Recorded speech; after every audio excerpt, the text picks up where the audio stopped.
Welcome you back once again in study battle.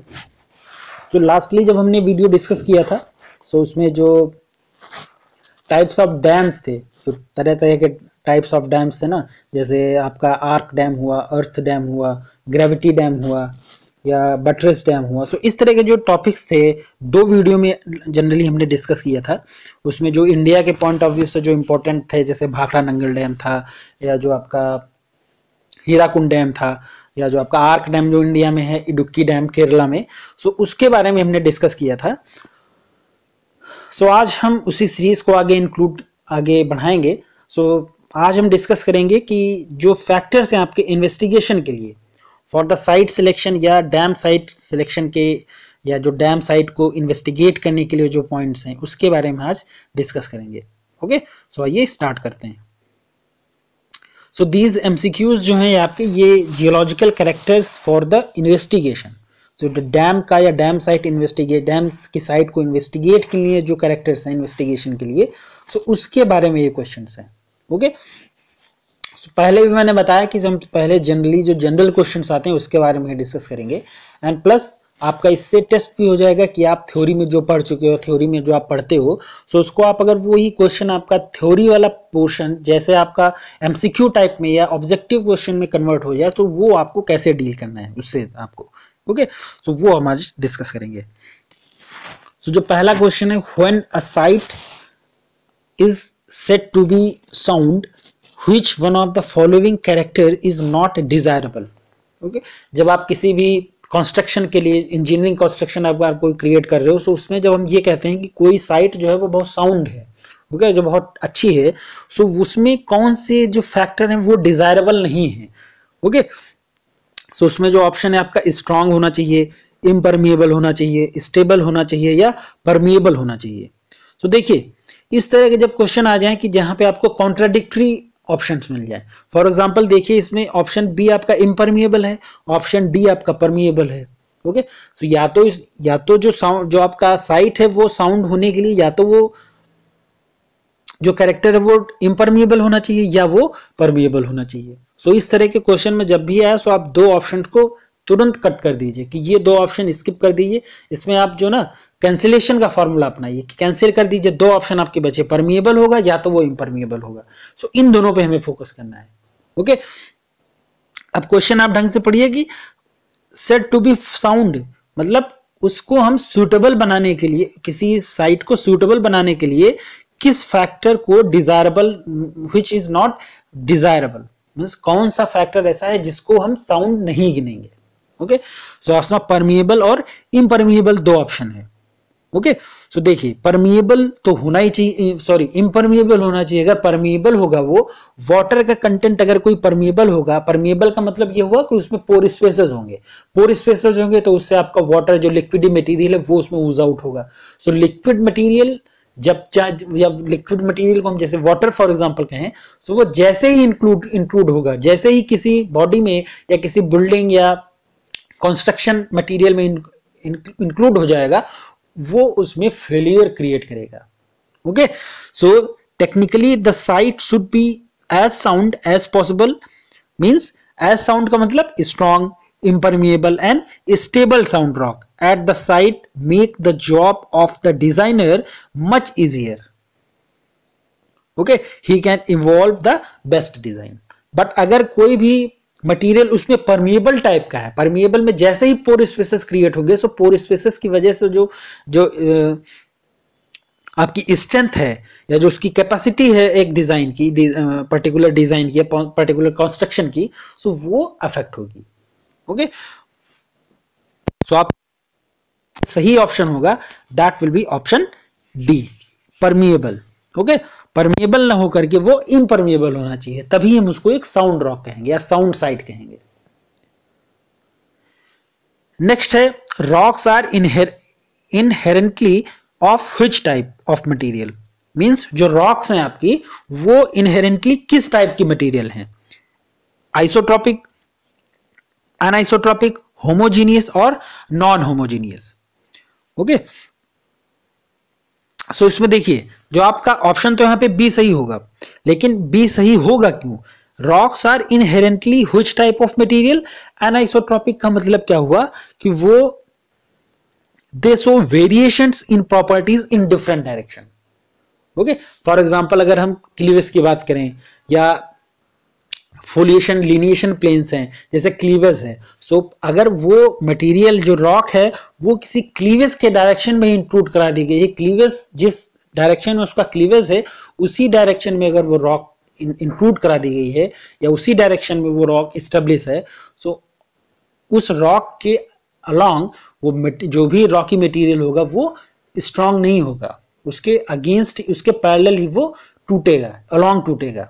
Okay, but अगर वो across the rock है, across that material है, सो वो stable होगा। ओके, फॉर एग्जांपल ये एक एग्जांपल हमने लिया, इसी तरह के और भी रॉक में ही और तरह तरह के वो जॉइंट प्लेन हो सकता है, कोई फोल्ड प्लेन हो सकता है, कोई फॉल्ट प्लेन हो सकता है, या स्ट्रक्चरल फीचर्स में कुछ भी हो सकता है, लिनिएशंस हो सकते हैं आपके, फोलिएशंस हो सकते हैं। ओके, सो इन प्लेन्स या जो लिनिएशन या फोलिएशन प्लेन्स हैं वो आपके अनआइसोट्रॉपिक के एग्जांपल हो गए सारे। ओके, सो ऑप्शन बी यहां पे आपका करेक्ट ऑप्शन होगा। नेक्स्ट देखिए, When is the strength of a sound rock always greater? जो साउंड रॉक की स्ट्रेंथ है वो कब हमेशा ग्रेटर होती है या always greater? When stresses are normal to bedding plane, when stresses are parallel to bedding plane, or stresses are inclined at 45 to bedding plane, 45 degrees, or they are inclined at 60 degrees to the bedding plane. Okay, so obviously जब आपका stresses हैं, जो stresses उस particular rock में develop हुए हैं, when they are normal to the bedding plane, okay, जब वो normal to the bedding plane होंगे then the rock will be, the strength of rock will be sound. Okay, the strength of the sound rock is always greater when the stresses they are in generally normal to the bedding plane. Okay, यही आपका statement में दिया भी हुआ है, you can see in the statement explanation, that is the strength of the sound unfractured stratified rock that is always greater when the stresses are acting normal to the bedding plane than applied in any other direction. Okay, so जब भी वो normal to bedding plane होंगे then the strength of that particular rock will be always be greater. next one है आपका, the most unfavorable strike direction is when the beds, means dam construction के लिए जो सबसे अनफेवरेबल स्ट्राइक डायरेक्शन है वो कौन सी होगी? Strike parallel to axis of the dam and the dip is upstream, strike parallel to the axis of the dam and the dip is downstream, strike normal to axis and dam to of the dam and the dip is downstream, और strike normal to axis of dam and the dip is upstream.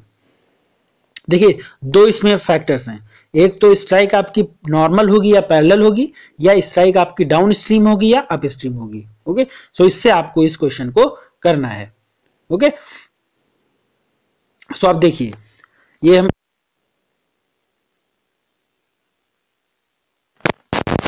Figure है आपका, वो in the first figure the dams on the rocks they are dipping up stream.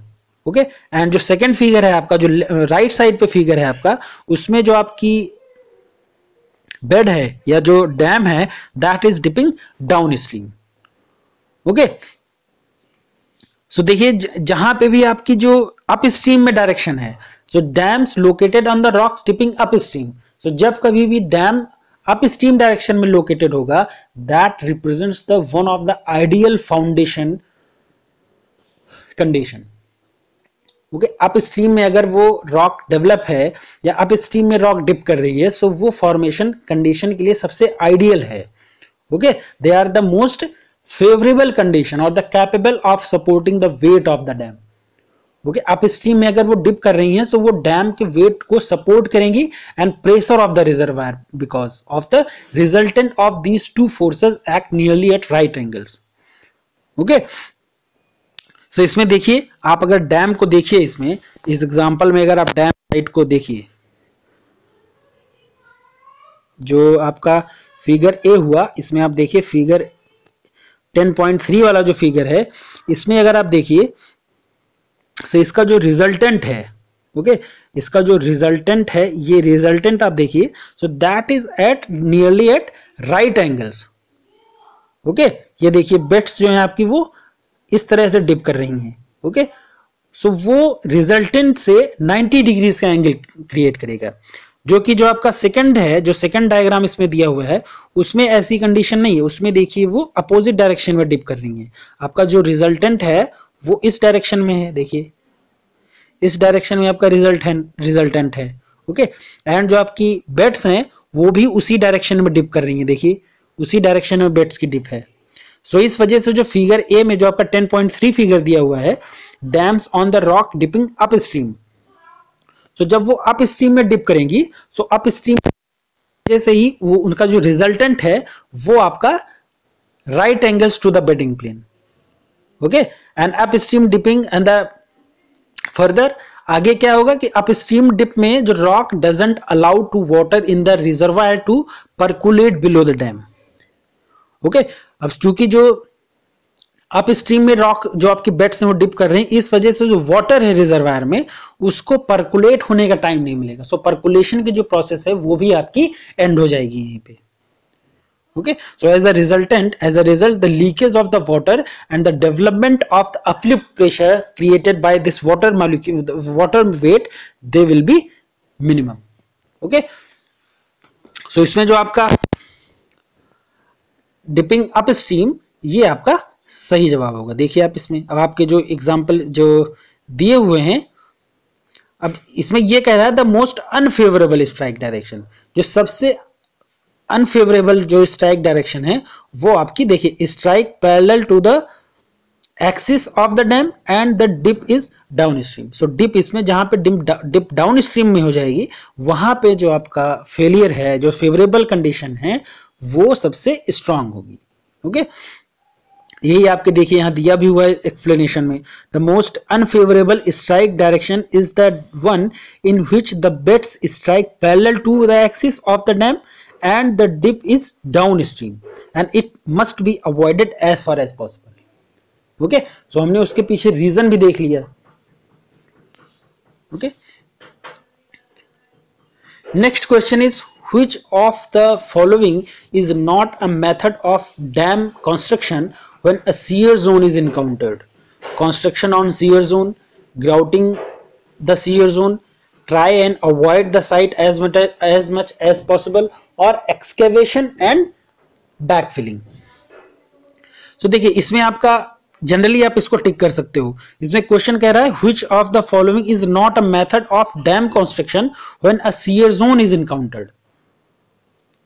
Okay, so ये जहां पे shear zone होगा, so shear zone construction on a shear zone वाला ही option आपका इसमें सही होगा। देखिए generally small scale fault zones और shear zones they can be treated. अगर वो स्मॉल स्केल फॉल्ट जोन या शियर जोन से, तो उसको हम by the process of grouting method, grouting में क्या है, कई तरह के मटेरियल्स हैं। ओके, जैसे क्ले मिनरल्स हैं या उनको ग्राउट किया जाता है। तो ग्राउटिंग कुछ प्रोडक्ट्स हैं, उनको हम यूज करके उस ग्राउटिंग प्रोसेस को डिमिनिश कर सकते हैं। जो उसमें जो प्रोसेस जो आपके जो फ्रैक्चर जोन्स हैं या जॉइंट्स हैं, उसको हम ग्राउटिंग मटेरियल से फिल कर सकते हैं। बट अगर वो लार्ज स्केल पे हैं, तो उसको ग्राउट करना कठिन है, इस वजह से उसको अवॉइड करना चाहिए। Okay, but in case of the major shear zones, weak material would be excavated and the space backfilled with hard materials like concrete up to the required depth. Okay, so जो construction on the shear zone है, that is not suitable, okay, for the construction of a dam. Okay, so option A जो आपका यहाँ पे वो सही होगा। Next है in synclinal bends, dams placed on which part would run risk of leaking. जो सिंक्लाइनल बेंड्स पे है, अगर कोई जो डैम है वो सिंक्लाइनल बेंड पे है, the dam placed on which part would run risk of leaking. Okay, upstream, downstream, sloping side और the core. So upstream direction में अब जो उस पर्टिकुलर सिंक्लाइन की जो अप स्ट्रीम लिम्ब होगा उस पे जो आपका डैम बना होगा, उसकी फाउंडेशन रॉक पे जो डैम होगा वो अनस्टेबल होगा. Okay, that would run risk of leaking. So in synclinal bends, dam placed on the upstream limbs that would run the risk of leakage from the beneath of the dam. Okay, so option A जो है आपका वो यहाँ पे सही होगा.